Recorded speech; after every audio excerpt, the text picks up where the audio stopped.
갈라디아서 2장 10절 제가 읽겠습니다. 다만 그들은 우리가 가난한 자들을 기억해 줄 것을 원하였는데 바로 그 일은 나 역시 열심히 행하던 바라. 자, 이제 이게 배경이 뭐냐면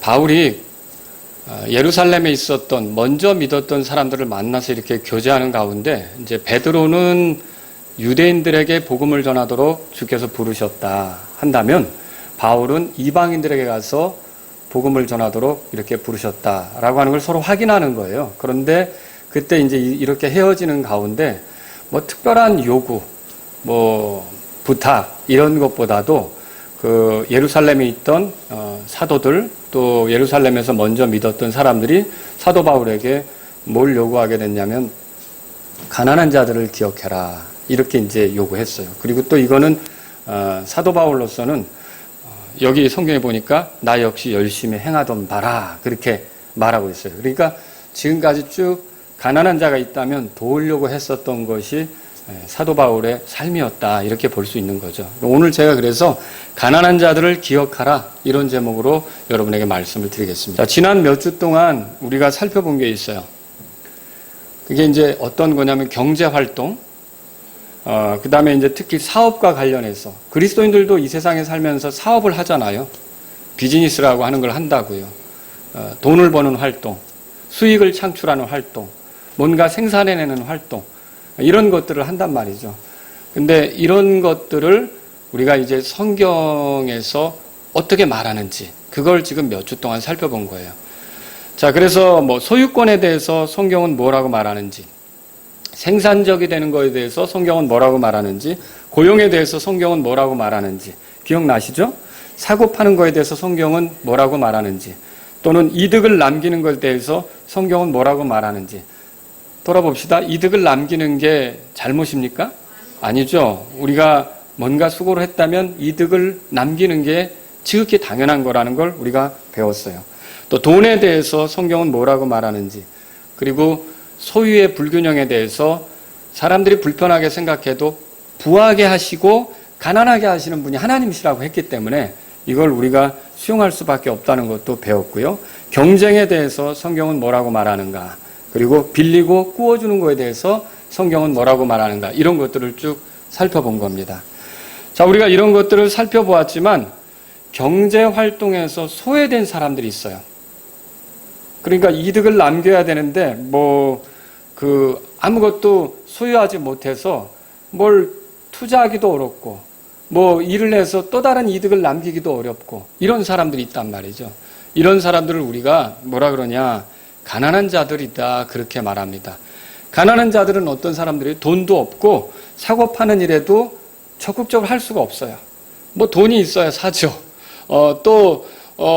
이렇게 돈이 있어야 뭔가를 팔 수 있는 그런 걸 마련하죠. 근데 그게 다른 사람보다 이렇게 자유롭게 되지 않는 거예요.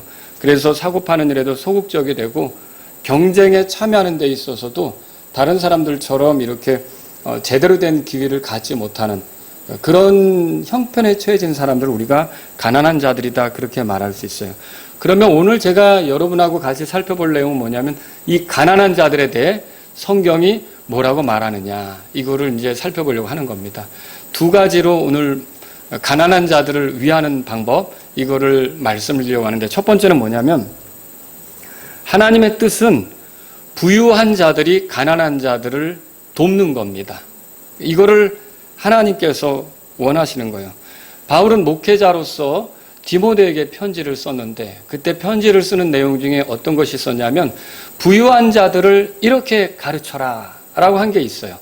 그 내용은 디모데전서 6장 17절 18절에 나오는데, 부유한 자들에게 명하기를 마음을 높이지 말고 확실치 않은 재물을 신뢰하지도 말며 오직 살아계신 하나님 곧 우리에게 모든 것을 풍성히 주사 누리게 하시는 분을 신뢰하게 하고 또 선을 행하게 하며 선한 일들에 부유하고 베풀기를 좋아하며 기꺼이 나눠주게 하라. 이렇게 가르치라고 했던 거예요. 교회 안에도 부자가 있겠죠? 넉넉한 사람, 부유한 사람이 있을 거란 말이에요. 그런데 여기 베풀기를 좋아하며 기꺼이 나눠주라는 이 말은 무슨 뜻이냐? 가난한 자들을 돌아보라는 뜻입니다. 그래서 하나님께서 부하게 한 사람들, 주님이 그 부를 허락하신 거거든요. 근데 주님이 그 부를 주실 때는 목적이 뭐냐? 사실은 이 부라고 하는 건 선한 일을 할 수 있는 능력이 되는 거예요. 어떤 사람은 누군가를 돕고 싶어도 없어서 못 도울 수 있다는 거죠.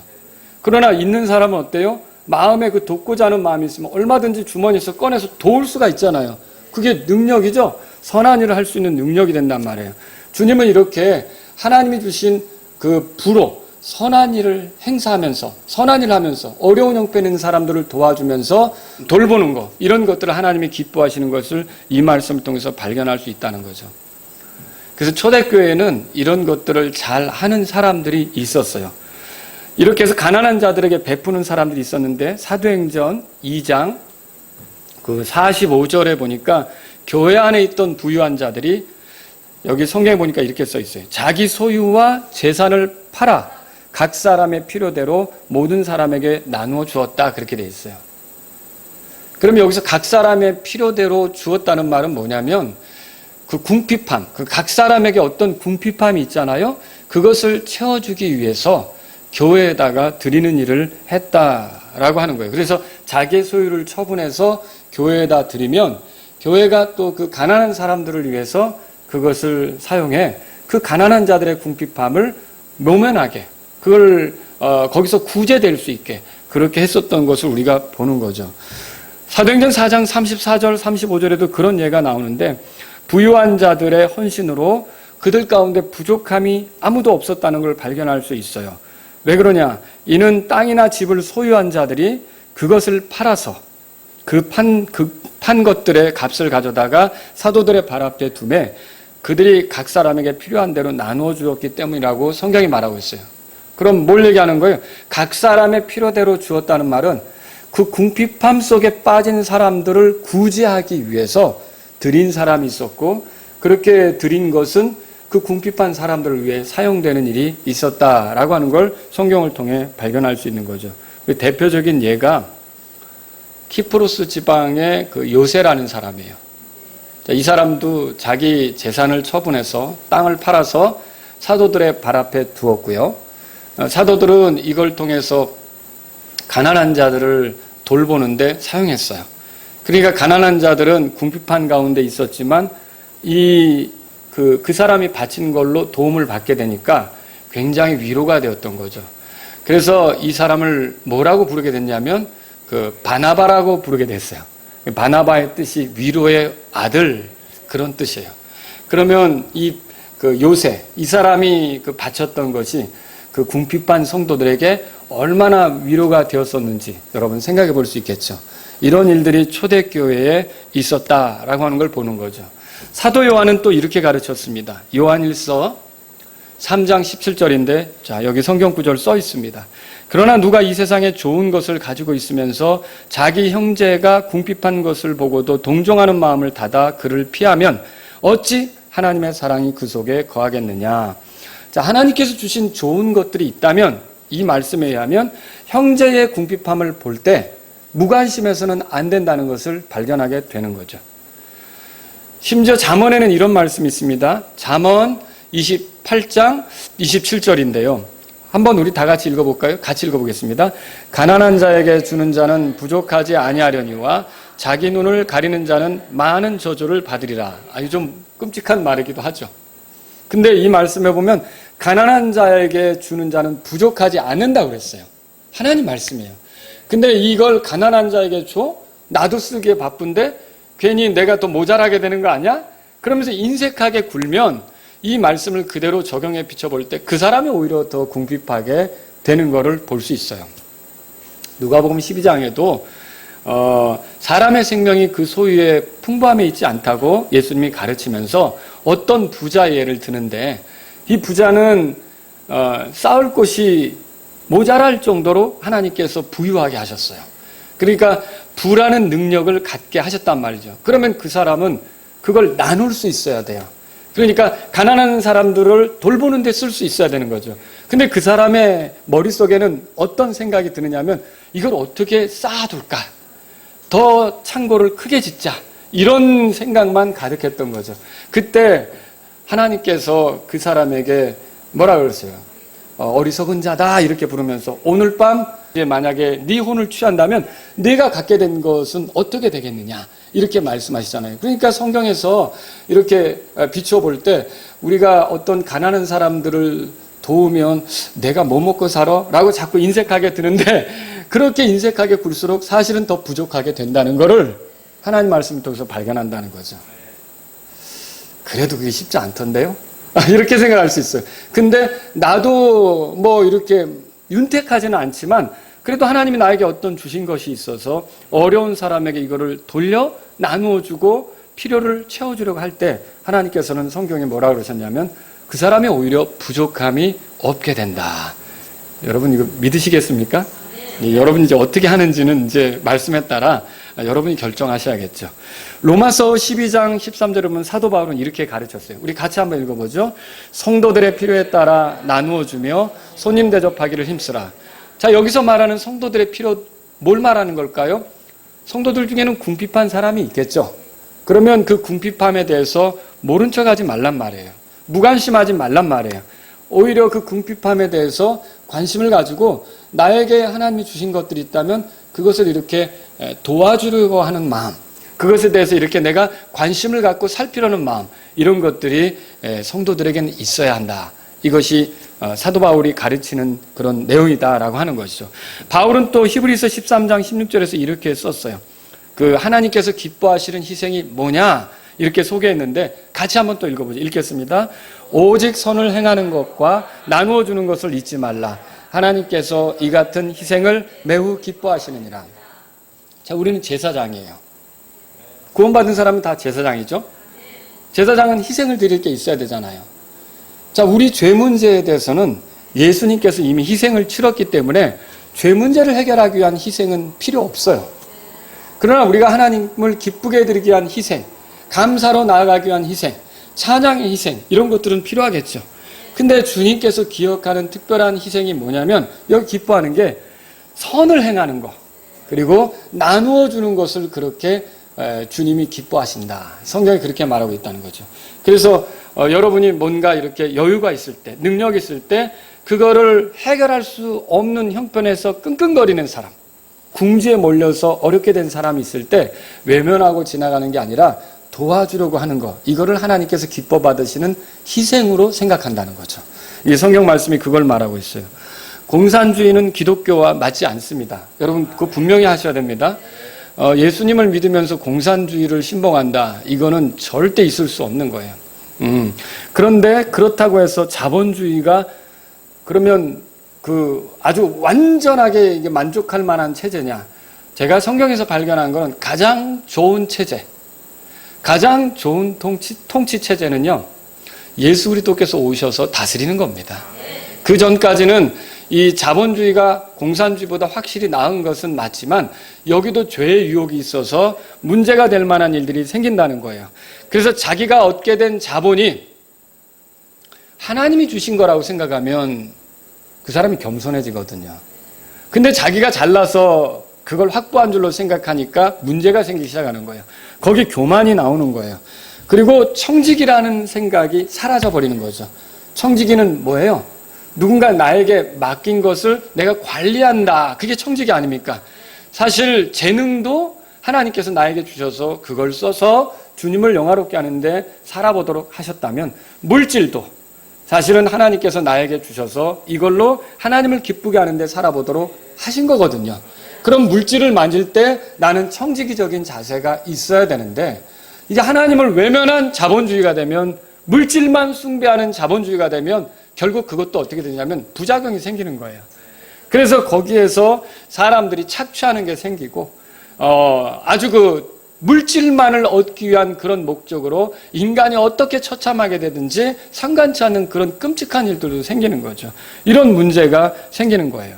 자, 부자들이 가난한 자들에게 베풀며 선을 행할 수 있는 기회를 주는 게 소득의 불균형이에요.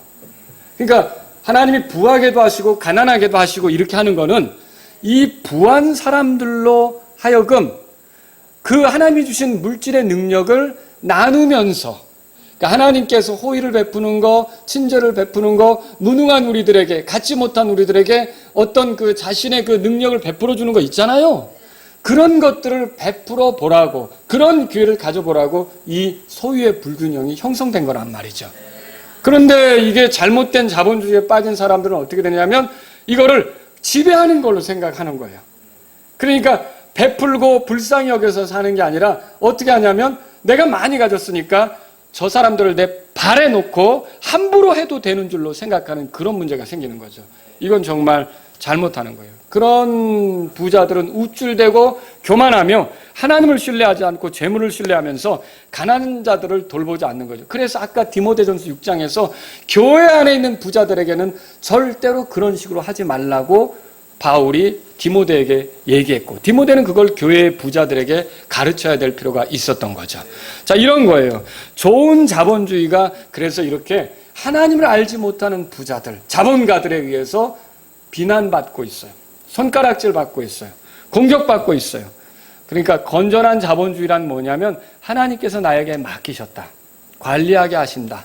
그리고 이건 하나님이 나에게 주신 능력이다. 어떤 권력도 능력이잖아요. 그리고 어떤 재능도 능력이잖아요.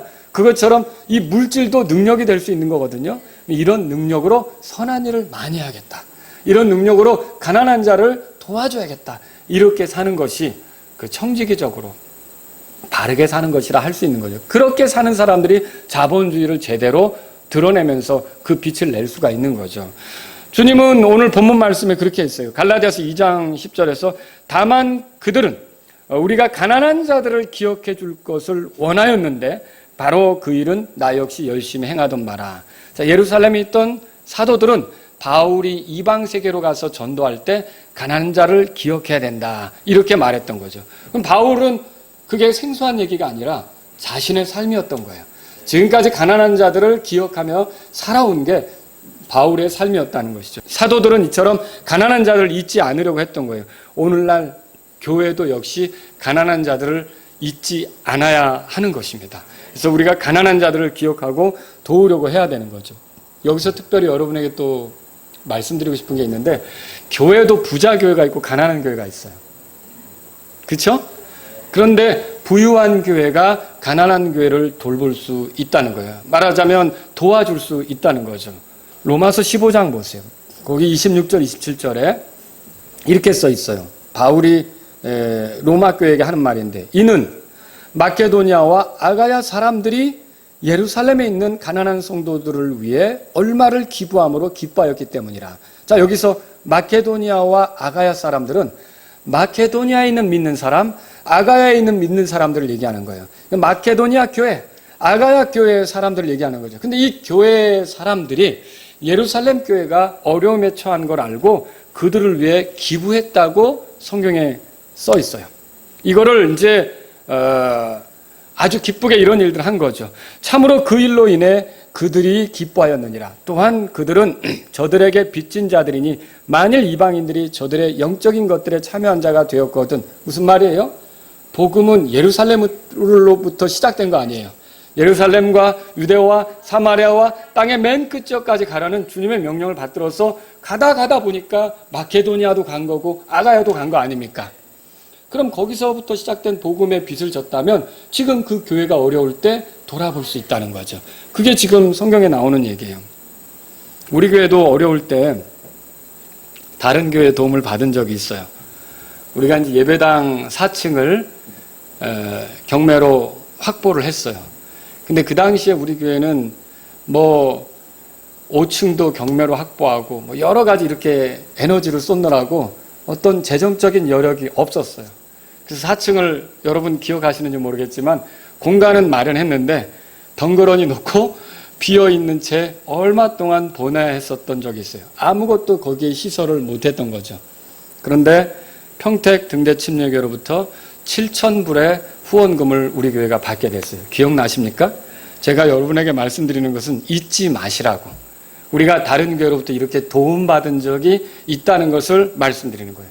그 교회가 선물로 보낸 그 7,000불로 우리는 주방 시설도 할 수 있었고, 주방 인테리어도 할 수 있었고, 또 식당에 필요한 모든 집규류도 친교실에 테이블이며 의자 이런 모든 것들도 다 우리가 마련할 수 있었던 거예요.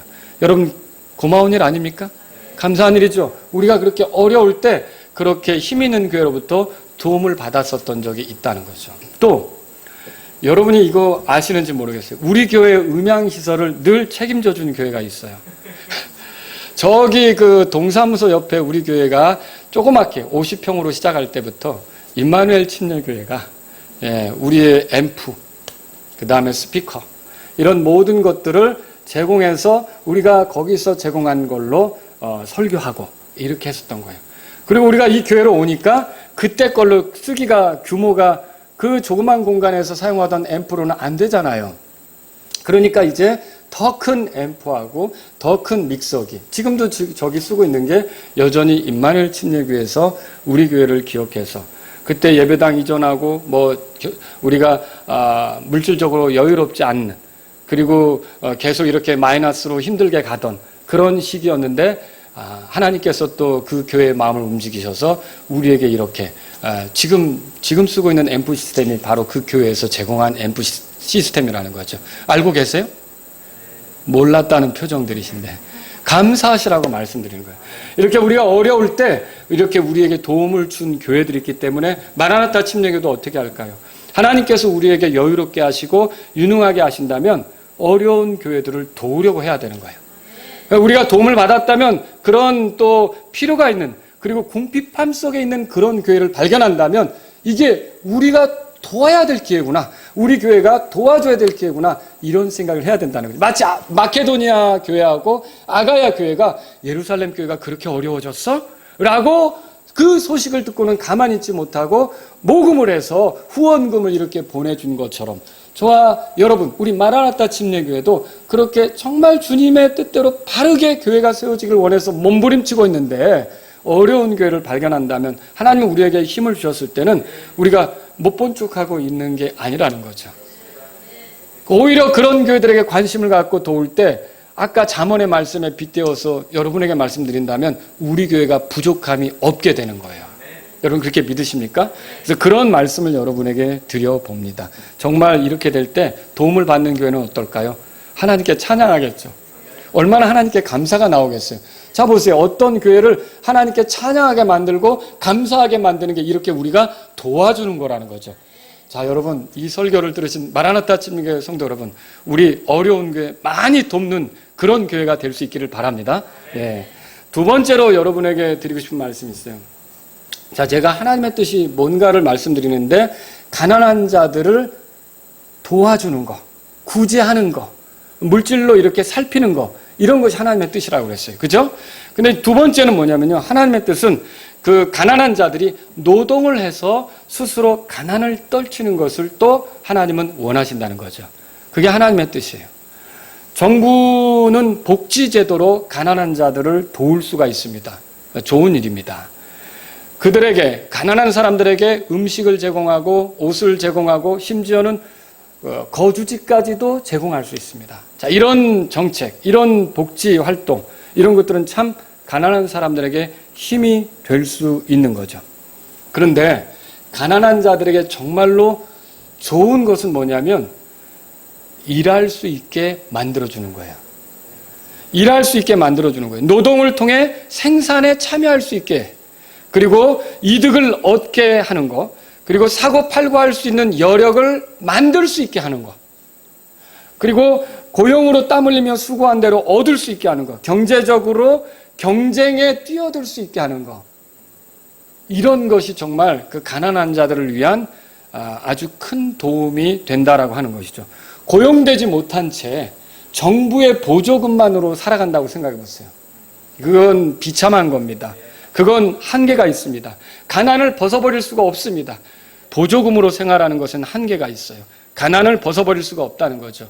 이득이 생겨야 소유를 불릴 수 있고, 보조금만으로 가난을 이렇게 버텨가는 것은 정말 빠듯한 그런 어려운 생활이 될 수밖에 없는 거죠. 그러니까 또 이제 어떤 정부는 그 고용을 강조하니까 사람을 데려다가 시간 때우기 식으로 두세 시간씩 어슬렁어슬렁 일하게 하고 국고를 지출하면서 고용을 시켰다고 하는데 지금 그런 얘기를 하는 게 아니에요. 그런 거를 제대로 고용시켰다고 하는 게 아니란 말이죠. 고용이라는 건 뭐냐면 국가가 준 일자리가 아니라 다양한 사업체에서 만들어진 일자리에 그 사람들이 일할 수 있는 그런 환경이 되게끔 자꾸 만들어줘야 된다는 거죠. 그럼 이런 환경이 되려면 어떻게 되죠? 예, 고용주에게도 불리해지면 안 돼요. 고용주도 그 사업을 할 수 있는 형편이 돼야 되는 거죠. 근데 고용시키는 그런 고용주들을 지나치게 억압하고 압박하게 되면 누가 여기서 사람을 데리고서 일을 할 수 있겠어요? 그러면 짐 싸가지고 떠나려고 하겠지. 고용주들도 즐겁게 사람들을 쓸 수 있는 환경이 되고, 고용된 사람들도 즐겁게 일할 수 있는 그런 환경이 되고, 이런 모든 것들을 잘 갖추어서 이렇게 해나가는 게 필요하다는 거죠. 성경 말씀에 의하면 가난을 퇴치하는 가장 좋은 방법은 구제가 아닙니다. 구제가 필요 없다는 말은 아닙니다. 구제해야 합니다. 제가 첫 번째로 말씀드린 요지가 그거잖아요. 구제에 대한 얘기를 드린 거예요. 가난한 사람들 도와줘야 된다. 그러나 구제가 해결책은 못 되고 노동을 해야 합니다. 노동을 해서 수익이 생겨야 되고 그 수익을 굴릴 수 있어야 합니다. 그 수익을 모을 수 있어야 됩니다. 그래서 그 수익이 증대되어 가는 걸 보면서 결국은 이 사람도 어떤 그 경제 활동을 하는 경쟁에 뛰어들 수 있어야 되는 거죠. 근데 복지로 인한 구제에는 한계가 있다는 거예요. 국가가 주는 소일거리가 아니라 다양한 사람들이 생산적인 일에 고용되어 땀 흘리고 수고한 대로 이득을 남길 수 있게 된다면, 사고팔고에서 아주 활발하게 그런 일들이 일어나서 이득을 남길 수 있게 된다면, 그리고 선한 경쟁으로 이렇게 이득을 남길 수 있다면, 그런 또 이득으로 다시 투자를 하고 이렇게 해서 조금씩 불려갈 수 있는 환경이 된다면 가난한 사람들이 사라지겠죠. 하나님께서 에덴 동산에서 아담에게 이런 말을 했어요. 땅으로 돌아갈 때까지 내 얼굴에 땀을 흘려야 빵을 먹으리니, 절대로 복지로 얻어먹는 빵을 얘기한 게 아니라, 구제로 얻어먹는 빵을 얘기한 게 아니라 수고해서 빵을 먹게 된다고 성경이 말하고 있다는 거죠. 그래서 사실 이게 가장 좋은 방식이라는 거예요. 물론 우리 사회에 정말 일할 수 없는 형편에 있게 된 사람들이 있어요. 나이가 들었든지, 몸에 장애가 있다든지, 너무 어리다든지, 뭐 이런 여러 가지 문제가 있는 사람들은 국가의 복지 차원에서 당연히 도와주는 것이 필요하죠. 그렇지만 이제 그렇지 않은 사람들, 이런 사람들은 일할 수 있는 기회를 가져야 된다는 거죠. 여러분, 대한민국의 역사를 보십시오. 가난을 떨칠 수 있는 가장 좋은 방법은 국가 배급이 아닙니다. 국가 배급으로 가난을 떨칠 수 있다고 생각하세요? 그거 아닙니다. 대한민국 역사를 보면 6.25 전쟁 이후 이게 역사가 증명하는 거예요. 가난에 빠진 우리나라를 먹고 살게 만든 게 외국의 구제였어요. 사실 우리나라는요, 외국으로부터 원조받는 나라였었거든요. 원조 받았다고요. 근데 만약에 원조만 받고 구제만 받고 우리나라 스스로 일할 수 있는 환경이 되지 않았다면, 생산적인 일은 없고 구제만 외국으로부터 받는 그런 나라였다면 지금까지도 가난하게 되었을 거예요. 근데 우리나라는 어떻게 했어요? 새마을운동이 일어났죠. 새마을운동이 뭐예요? 잘 살아보세요. 새벽정이 울렸네. 그 노래 아시죠? 그리고 잘 살아보세요 했잖아요. 우리도 일하면 잘 살 수 있다. 그래서 어땠어요? 저는 참 그 시절이 굉장히 좋은 게 뭐냐면, 성황단에 가서 빌어가지고 잘 사는 게 아니다. 그 쌓고 소태 쌓고 장승에게 빌어서 잘 사는 게 아니다. 그런 거 다 꺾어내자. 그리고 땀 흘려 일하면 잘 산다. 빌어서 잘 사는 게 아니라는 거죠. 일하면 잘 산다는 거 아닙니까? 그래서 어때요? 이 새마을운동으로 얼마나 열심히 일을 했습니까? 그래서 노력하면 월급을 만질 수 있고, 이건 또 일한다고 해도 그 공동체를 위해 일하고 자기 소득이 없으면 안 되는 거예요. 북한처럼. 북한도 일 되게 많이 하는데 결과적으로 자기 소득이 없는 거예요. 그게 뭐예요? 북한의 노동자 러시아에 가서 나무 깎고 그러는데 정말로 그렇게 해서 번 돈 자기에게 들어가는 게 없어요. 거의. 다 나라가 가져가는 거예요. 그러니까 얼마나 그게 비참한 겁니까? 가난을 떨쳐볼 수가 없는 거예요. 그래도 우리나라는 어때요? 재봉질을 하면 그게 박한 봉급이었어도 그걸로 모아가면서 뭔가를 마련할 수 있었고요. 그죠? 지게를 날르면 지게를 날르는 대로 내 돈이 될 수 있는 거고, 이렇게 해서 일하면 일하는 대로, 고속도로 닦는 데 가서 거기서 일을 하고 이렇게 하면 또 내 수입이 생기는 거고, 이렇게 해서 소득이 발생하면서 어떻게 된 거예요? 우리나라 사람들이 조금씩 재산을 갖기 시작한 거죠. 그리고 어때요? 자, 우리나라는 원자재가 없잖아요. 그러니까 외국에서 수입을 해가지고 그걸 가공해서 생산품을 만들어서 다시 수출하는 것으로 열심히 일했잖아요. 얼마나 열심히 일했는지 대한민국 사람들은 일 중독자들이라는 말까지 외국에서 나올 정도로. 그래서 최근에 와서 어때요? 52시간으로 근로시간 제한하자. 뭐 이런 거 들어보셨죠? 얼마나 많이 일을 했으면 그러냐는 거죠. 우리나라가 참 일 많이 하는 나라였다는 거죠. 그래서 역사상 유례가 없을 정도로 한 70년이 지나가지고 그렇게 가난한 나라가 세계에서 10손가락 안에 드는 나라가 된 거예요. 부자 나라가 된 거죠. 하나님께서 이렇게 일하는 이 나라를 복 주셔서 하나님의 은혜로 정말 우리가 수고한 것이 헛되지 않아 이 부를 누리면서 여러분 이렇게 살게 된 거죠. 10년 전에 제가 미국에 갔을 때 저는 노트북 들고 갔어요. 선교사님들이 많이 모였어요. 그런데 내가 노트북을 들고 있는 거 보고 코리아에 노트북 이런 거 가지고 있냐? 우습게 알고 있어 우리나라를. 미국 사람들이 그렇게 보는데 여러분 우리 지금은 미국 사람들 부럽지 않게 살고 있잖아요. 자 이렇게 된 게 어떤 배경이? 이 아프리카에서 온 사람들은 노트북이 없었어요. 남미에서 온 사람들도 그런 것도 없었고요. 그런데 저는 그때도 노트북을 쓰고 있었다고요. 미국 사람들이 쓰는 걸 똑같이 쓰고 있었다고요. 그러니까 뭐예요? 이만큼 우리나라가 일하면서 하나님이 복 주셔서 여기까지 오게 된 거죠. 그래서 가난을 떨치게 하는 게 뭐냐라고 할 때 구제가 필요한 건 맞지만 구제만으로는 한계가 있어요. 복지가 필요한 건 맞지만 복지로만은 한계가 있어요. 생산적인 일이 돼야 돼요. 어떤 노동이 있어야 돼요. 수고하는 게 있어야 돼요. 일하는 게 있어야 결국은 그 사회가 바뀔 수 있다는 것을 우리나라 역사가 증명한다는 거죠. 그래서 빈곤을 해결하는 가장 좋은 방법은 노동하게 하는 겁니다.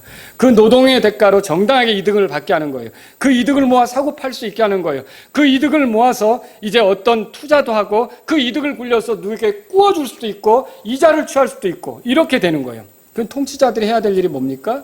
활발한 생산이 이루어지도록 정당한 경쟁이 이루어지도록 사고 파는 상거래가 활발히 진행되도록 그런 환경을 만들어주는 거예요.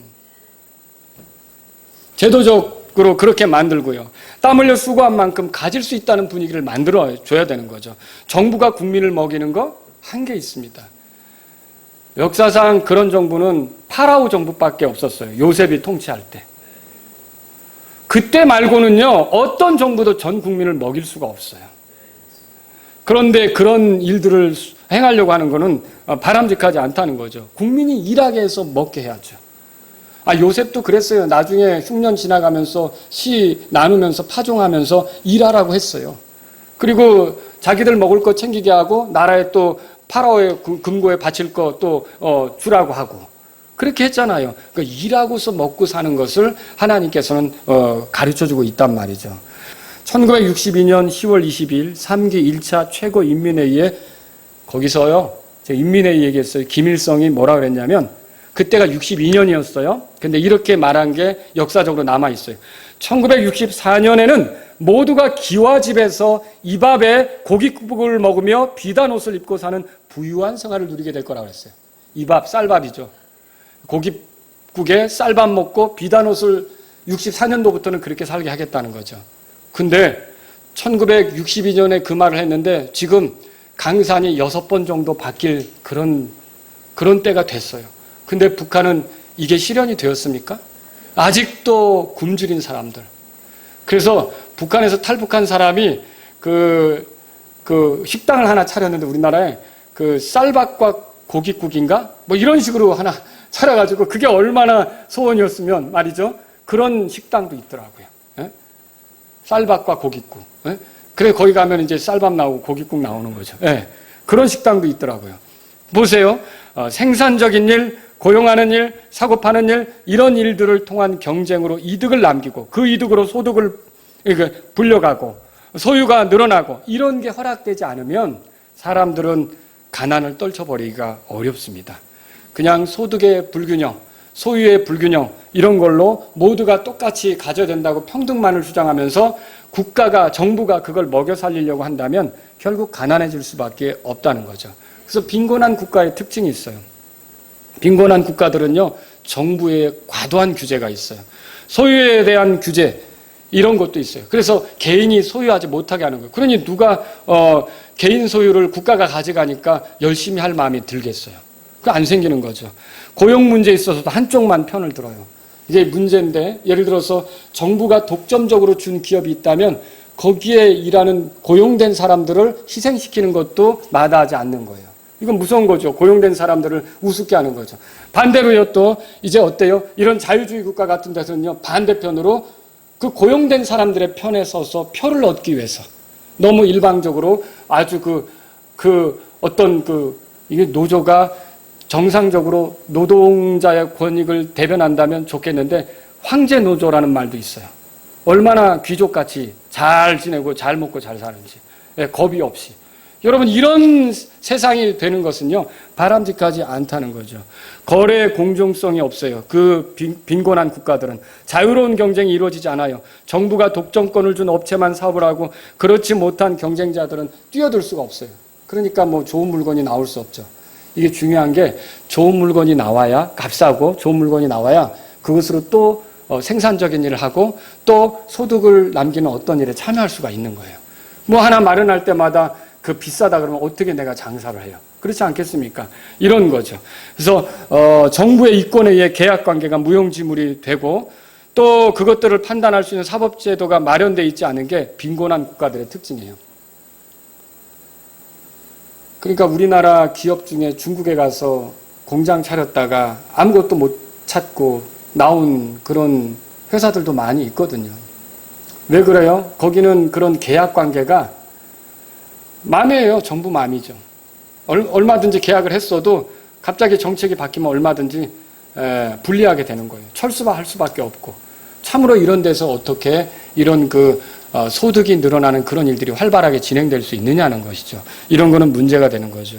노동이 중대되려면 사회적인 인식도 바뀌어야 돼요. 우리가 지난 몇 주 동안 다루었던 주제들이 악한 것이 아니라 선한 것이다라는 생각을 가지고 이렇게 바라봐야 돼요. 거기에 죄의 유혹이 있어 그게 망가질 수는 있어도 우리가 그런 활동들, 생산적이 되는 거, 그리고 이득을 남기려고 하는 거, 그리고 빌리고 꾸어주는 거, 이런 거 있잖아요. 이런 모든 것들, 경쟁하는 거, 이런 것들이 좋은 것이다라는 생각을 가지고 접근을 해야 되는 거죠. 여러분, 우리가 교통사고가 많이 일어나고 차 때문에 문제가 생긴다고 해서 우리나라에 이제 앞으로는 차를 사용하기를 금지합니다. 그럼 어떻게 될 것 같아요? 너무 극단적이죠. 그런 거란 말이에요. 우리가 이렇게 성경에 말하는 좋은 것들이, 좋은 삶의 방식이 있는데 거기에 어떤 부작용이 있다고 해서 그런 것들을 부정적으로 바라볼 필요는 없다라고 하는 것이죠. 가난한 사회의 특징이 뭐냐면요, 창업하기가 어려워요. 도전하지 못하게 돼요. 생산에 참여할 수가 없어요. 다 공무원만 되고자 해요. 공무원만 된다는 게 뭐냐면 나라의 녹만 먹고 살아가려고 한다는 거죠. 제가 공무원을 무시하는 게 아닙니다. 공무원도 필요합니다. 공무원도 중요한 위치에 있습니다. 그런데 무슨 얘기를 하느냐면 다른 창조적인 일, 생산적인 일, 이런 데 뛰어들지 못하는 거예요. 그랬다 괜히 큰일 날 것 같아요. 그래봐야 어떤 빛이 안 보이는 거예요. 그러니까 안정적으로 가자, 움츠려드는 거죠. 이게 왜 그래요? 제도가 꽉 막고 있고 사람들이 소득을 내기 어려운 형편에 있고 이득을 남기기 어려운 형편에 있고, 이런 모든 것들이 제대로 돼 있지 않으면 사회가 움츠려들어서 가난한 자만 다 자꾸 늘어날 수밖에 없는 거죠. 북한에 보세요. 북한 정부와 결탁된 공산당은 잘 살아요. 관료들은 잘 살아요. 평양 시민들은 잘 살아요. 그러나 그렇지 않은 사람들은 어때요? 무슨 사업을 하겠어요? 뭐에 창조적인 일에 헌신하겠어요? 그거 불가능한 거예요. 그게 가난한 사회의 특징이라는 것이죠. 그런데 보세요. 잘 되는 사회는 이게 생산적인 일에 도전하는 마음으로 뛰어들 수가 있는 거예요. 그런 걸 할 때 잘 시스템이 보장이 되어 있는 거예요. 그런 사회가 되는 거라는 거죠. 자, 하나님은 우리가 가난한 자들을 돌보기 원하십니다. 구제하는 것, 복지로 돕는 것이 필요합니다. 그러나 가난한 자들을 위한 진정한 도움은 복지로만은 한계가 있어요. 그들이 일할 수 있게 만들어줘야 되는 거예요. 단지 고된 일만 시키고 아무 소득도 주지 않는 그런 게 아니라 정말 그 사람들이 일하면 땀 흘린 만큼 이득을 남길 수 있다. 이런 사회가 돼야 되는 거죠. 그리고 그 이득을 모을 수 있다. 그리고 그 이득을 다시 투자할 수 있다. 그 이득을 생산적인 일에 드릴 수 있다. 이렇게 그런 사회가 되어야 한다는 거죠. 오늘 이 말씀을 통해서 세 가지 여러분에게 말씀드리려고 끝나려고 해요. 첫 번째는 뭐냐면 하나님은 우리가 어려운 형편에 있는 사람들을 돕기 원하십니다. 여러분이 부유하게 되고 넉넉하게 된다면 그 어려운 사람들을 도와주려고 하는 마음을 갖기 바랍니다. 그게 부족하지 않게 되는 길이기도 해요. 우리나라에도요, 끼니를 때우지 못하는 그 라면을 가지고서 오누이가 앉아가지고 조금만 기다렸다 먹자. 왜? 라면이 조금 지나면 부르면 양이 많아지거든. 이렇게 식사하는 아이들도 있다는 거죠. 여러분, 그런 아이들에게 꼭 예수님을 믿고 안 믿고를 떠나서 그렇게 누군가에게 손길이 필요하다면 우리 도울 수 있지 않습니까? 그런 단체들 많이 있어요. 그런 단체들을 통해 공정하게 내가 후원한 것을 그런데 이렇게 지급하고 도와줄 수 있는 그런 기관을 발견한다면 여러분이 그런 단체를 통해 또 선교사 후원하듯이 가난한 사람들도 일정 금액씩 여러분이 후원하고 도울 수 있다는 거죠. 그렇게 해서 그 사람들이 보세요. 이게 그런 거예요. 어렵게 살아본 사람이. 그러니까 제가 볼 때 이 급식을 다 같이 똑같이 돌리는 게 참 저는 어느 때는 좀 아쉬움이 들 때가 있어요. 물론 나 어려워서 밥을 얻어 먹어야 합니다. 이 소리 하기 어렵습니다. 어려운 말이에요. 그러나 그런 사람들이 내가 어렵게 살아봤기 때문에 나 이걸 떨쳐버리려면 노력해야겠다는 생각을 갖지 않겠어요? 그리고 또 내가 이 어려움 속에서 지냈기 때문에 나중에 내가 부유하게 되면 나도 어려운 사람을 도와줘야겠다 생각하지 않겠어요? 근데 지금은 그런 거 없어요. 다 같이 똑같이 먹으니까. 뭐 그냥 당연하게 생각하는 거죠. 도움을 받는 것도. 여러분, 이렇게 어렵게 산 사람들이 결국 누군가의 도움을 통해 나중에 또 누군가를 도와줄 수도 있지 않습니까? 지금 우리나라는 다른 나라를 돕는 그런 위치에 있게 된 거예요. 그래서 원조 받던 나라에서 원조국이 된 거죠. 하나님은 우리가 어려운 형편이 있는 사람들을 돕기 원하신다는 걸 기억하십시오. 두 번째로요. 하나님은 우리가 부지런히 노동하기를 원하십니다. 파이어족이라고 들어보셨어요? 파이어, 불이죠, 불. 근데 이게 원래는 Financial Independence Retire Early라고 그래요. 그러니까 뭐냐면 재정적으로 독립을 하는데 그래서 은퇴를 하는데 빨리 은퇴를 하는 거예요. 돈을 모아가지고. 그래서 뭐 이게 어떻게 돈을 모은 사람들은 40대에도 퇴직을 하고 자기 삶을 즐긴다고 하더라고요. 그렇게 일찍 돈 모아서 빨리 직장 생활 정리하고 이렇게 물러나는 사람들이 파이어족이에요. 근데 이렇게 하더라도 여전히 놀고 먹는 게 아니라 생산적인 일을 하는 게 필요한 거죠. 그렇죠? 창조적인 일을 하는 게 필요한 거죠. 여러분, 자발적인 실업자라는 말 들어보셨습니까? 복지제도가 잘 된 유럽 3개국, 노르웨이, 스웨덴, 핀란드 같은 곳에서는요, 자발적인 실업자들이 있어요. 급여가 너무 낮아서 일하고 고생하느니 차라리 정부의 보조금으로 살아가는 게 낫다. 이렇게 생각하는 사람들이죠. 적절한 그 임금이 주어지는 것이 고용된 자들에게 일할 수 있는 그런 분위기를 돋구는 거 아닙니까? 근데 그게 이제 제대로 되지 않는 경우 이럴 수 있는 거죠. 근데 어떤 경우는요, 아예 대놓고 정부가 너무나 복지를 잘해주니까 자발적으로 일을 포기하는 사람도 있어요. 왜? 내가 일 안 해도 나라에서 먹여주니까. 여러분, 그 바람직한 거라고 생각하십니까? 정말로 여러분 그 에베소 4장에 보세요. 하나님 말씀이 이렇게 돼 있어요. 도둑질한 자는 더 이상 도둑질하지 말고 오히려 노동을 하며 궁핍한 자에게 줄 수 있도록 자기 손으로 선한 것을 할지니라. 우리 삶이 궁핍한 자에게 줄 수 있으려면 이거 보세요. 뭐가 필요합니까? 노동이 필요해요.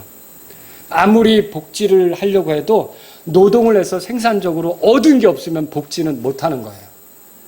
그러니까 우리 각자가 이웃이 잘 살게 하고 나도 잘 살게 되려면 어떻게 해야 될까요? 노동을 해야 되는 거예요. 일하기 싫은 자는 먹지도 말라는 말씀도 있잖아요.